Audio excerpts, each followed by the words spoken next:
ہمارے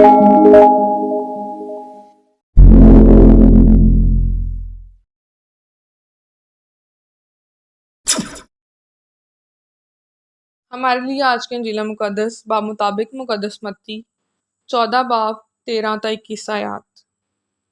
اور یسوع یہ سن کر وہاں سے کشتی پر الگ کسی ویران جگہ کو روانہ ہوا، اور جب ہجوم نے سنا تو وہ شہروں سے پیدل اس کے پیچھے گیا، اور اس نے اتر کر ایک بڑا ہجوم دیکھا اور اسے ان پر ترس آیا، اور اس نے ان کے بیماروں کو شفا بخشی۔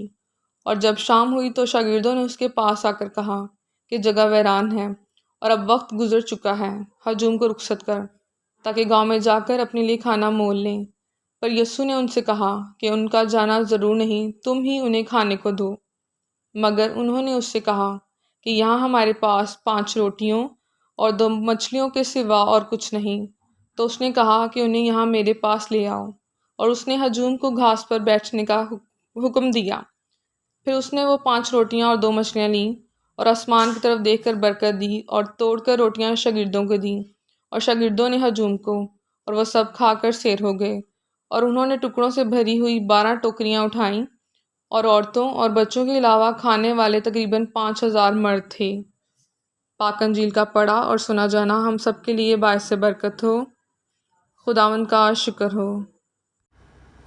آج 6 اگست لتوریائی سال کے 18ویں ہفتے کا منگل سوموار۔ آج کی پہلی تلاوت میں بنی اسرائیل جو مصر کی غلامی سے آزادی کا سفر کر رہے ہیں، اور راستے میں خداوند انہیں منع دیتا ہے، وہ جو روٹی ہے، لیکن وہ اس بات کے لیے اس بات کو مس کرتے ہیں کہ وہاں پر ہم مفت میں مچھلی بھی کھاتے تھے، گوشت بھی کھاتے تھے، ہانڈیاں یاد آتی ہیں اور سلاد یاد آتا ہے، طرح طرح کے کھانے یاد آتے ہیں۔ تو وہ موزس سے بہت بڑی شکایت کرتے ہیں کہ تو ہمیں کس مصیبت میں لے آیا؟ وہاں پر ہم چاہے غلامی میں تھے، اس کے باوجود ہم مزے کی زندگی تو بسر کر رہے تھے، اچھے کھانا پینا تھا، اور تو ہمیں لے آیا۔ تو موزس اس بات سے کافی پریشان ہوتا ہے، اور پھر وہ خدا سے گلہ کرتا ہے کہ آئے خدا، تو نے مجھے کس امتحان میں ڈال دیا ہے؟ کیا یہ میرے جنے ہوئے لوگ ہیں؟ کیا یہ ان کو دودھ میں پلاتا ہوں؟ کیوں تو نے مجھے اس آزمائش میں ڈالا؟ اس سے بہتر تھا کہ تو مجھے مار ہی دیتا۔ یہ ہے استدعا، یہ ہے کرائے، یہ ہے پکار موزس کی، جو ایک لیڈر ہے، وہ وعدے کی سرزمین کی طرف جا رہا ہے، لیکن راستے میں یہ سارے مصائب جو ہیں، لوگ ان مصائب کو تھوپ دیتے ہیں موسیٰ کے سر پر کہ تو نے ہمارے ساتھ کیا کیا ہے۔ آج کی انجیل مقدس میں خداوند یسوع مسیح کھانا کھلاتے ہیں ان تمام لوگوں کو جو خداوند یسوع مسیح کو سننے کے لیے اپنے گھروں سے نکل کر میدانوں میں آئے ہیں، اور وہ سننا چاہتے ہیں، کیونکہ جو خداوند یسوع مسیح کی باتیں ہیں وہ نرالی ہیں، وہ سچائی ہے، اور اس لیے وہ اپنے اپنے گھروں سے نکل کر یسوع کے پیچھے آتے ہیں۔ اور یاد رکھیے یہ کتنے سارے لوگ ہیں، صرف 5000 مرد اور خواتین اور بچے تو بھی کاؤنٹ ہی نہیں کیے گئے۔ اچھا، تو یہ ایک سب سے بڑا معجزہ یہ ہے کہ اتنے سارے لوگوں کو خداوند یسوع مسیح کی بات جو ہے وہ سنائی دے رہی ہے۔ یہ کتنا بڑا معجزہ ہے۔ ہم تو اپنے گرجا میں بھی اسپیکر کا استعمال کرتے ہیں، لیکن خداوند یسوع مسیح کا یہ معجزہ ہے کہ ہزاروں لوگ جو ہیں وہ خداوند یسوع مسیح کو سنتے ہیں، اور سننے کے لیے اس کے پیچھے پیچھے چلے آتے ہیں۔ اب وہ بھوکے ہیں تو جو رسول ہیں ان کو پریشانی ہوتی ہے کہ اب اس ڈیزرٹڈ ایریا میں ان کو کھانا کیسے کھلایا جائے۔ تو خداوند یسوع مسیح کہتے ہیں کہ ان کو بٹھاؤ، اور پھر معجزہ کیا ہوتا ہے کہ وہ جو 2 روٹیاں اور مچھلیاں ہیں، 5 روٹی 2 مچھلی ہے، اس میں اتنی برکت پڑتی ہے کہ خداوند یسوع مسیح آسمان کی طرف دیکھ کر شکر ادا کرتے ہیں، برکت دیتے ہیں کھانے پر، اور پھر وہ کھانا ختم ہی نہیں ہوتا۔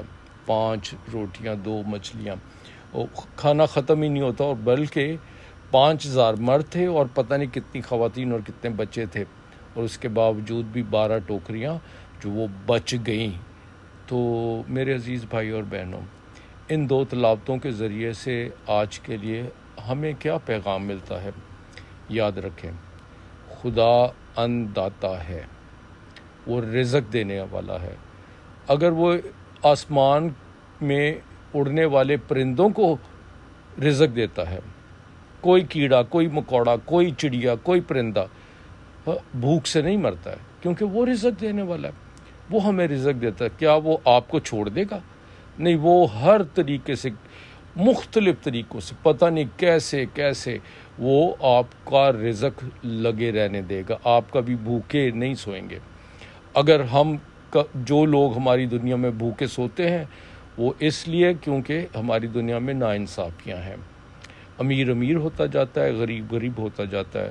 اور ہمارے اپنے ملک پاکستان میں دیکھ لیجئے کہ کس طرح سے مہنگائی اتنی زیادہ ہو گئی ہے، اور ایسے بھی کروڑوں لوگ ہیں جنہیں ایک وقت کا کھانا بھی نصیب نہیں ہے، لیکن وہ ہمارے ذریعے سے چاہتا ہے کہ ہم دوسروں کا رزق بنیں۔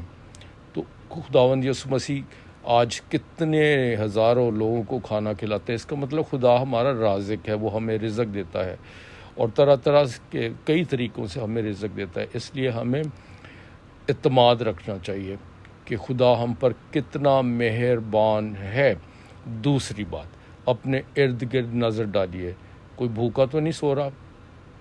اگر آپ کے پاس 1 روٹی ہے تو اس میں سے کچھ حصہ نکال کر غریبوں کو دے، کیونکہ خدا آپ کے ذریعے سے ان کو رزق دینا چاہتا ہے، ان کو کھانا کھلانا چاہتا ہے۔ میرے عزیز بھائی اور بہنوں، اس دنیا میں اتنا اناج ہے، اتنا کھانا ہے کہ یہ کبھی ختم نہیں ہو سکتا، لیکن بات یہ ہے کہ اس کا جو ڈسٹریبیوشن ہے، اس کا جو بانٹنا ہے، اس میں ہم فرق کر جاتے ہیں۔ اسی وجہ سے امیر امیر ہوتے جاتے ہیں اور غریب غریب ہوتے جاتے ہیں۔ اس لیے ہم مسیحی جو چنے گئے ہیں، جو بلائے گئے ہیں، ہمیں خدا نے اس لیے چن لیا ہے تاکہ ہم اس دنیا میں پیار، محبت بانٹ اور ایک دوسرے کا خیال رکھیں۔ ہمارے لیے یہ بہت ہی بڑی اعزاز کی بات ہے، یہ it's a privilege to be a Catholic. تو اس لیے ایک کیتھلک ہوتے ہوئے خداوند یسوع مسیح کی بات کو سنیں، اور پھر اپنے ارد گرد کے ماحول میں دیکھیں کہ کوئی رات کو بھوکا نہ سوئے، کوئی غریب ہے، کوئی پردہ فروش ہیں، جو پردے میں رہتے ہیں، سفید پوش ہیں، دیکھیے کہ کہیں وہ بھوکا کوئی نہ رہ جائے۔ اس لیے خدا جو رازق ہے، ہمیں رزق دیتا ہے، ہمارا کام ہے کہ اسی رزق کو ہم ایک دوسرے کے ساتھ بانٹیں۔ اپنے خاندان کے لیے رزق ملتا ہے تو ہمیں ارد گرد کے ماحول میں بھی اس رزق کو بانٹنا چاہیے، تاکہ کوئی غریب اس دنیا میں بھوکا نہ رہے، کیونکہ کھانا غذا یہ ہماری ایک بنیادی ضرورت ہے، جو روزمرہ کی بنیادی ضرورت ہے۔ اس لیے اس کو پورا کرنا ہم سب کا فرض ہے۔ آئیے آج کی ان تلاوتوں کے ذریعے سے ہم خدا جو ہمارا رازق ہے، اس کے حکم پر ایک دوسرے کے ساتھ اپنا رزق بانٹیں۔ رزق بانٹنے سے بڑھتا ہے، رزق اکیلے ہی کھانے سے گھٹتا ہے۔ تو خدا جو ہمیں چاہتا ہے کہ ہم بھی ایک دوسرے کو پیار کریں، ایک دوسرے کا خیال رکھیں۔ تو آئیے میرے عزیز بھائی اور بہنوں، ہم سب ایک دوسرے کا خیال رکھیں، ایک دوسرے کی ضروریات کو پورا کریں، خاص طور پر کوئی بچہ بھوکا نہ سو جائے، کوئی بھی بزرگ بھوکا نہ سو جائے۔ آئیے ایک دوسرے کی مدد کرتے رہیں۔ خداوند آپ کو اور مجھے ایسا ہی کرنے کی توفیق عطا فرمائے، آمین۔